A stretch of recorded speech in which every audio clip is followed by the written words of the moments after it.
Hey YouTube, just doing another Harbor Freight review on the 2 horsepower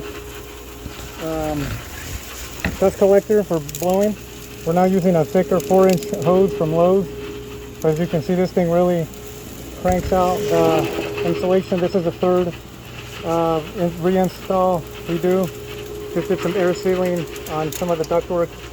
Unfortunately, on this unit, it was installed in the attic, which is terrible. So we went ahead and did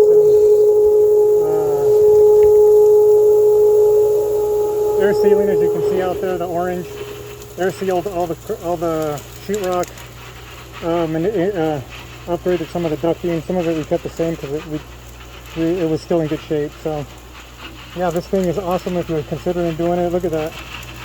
Some good flow on that.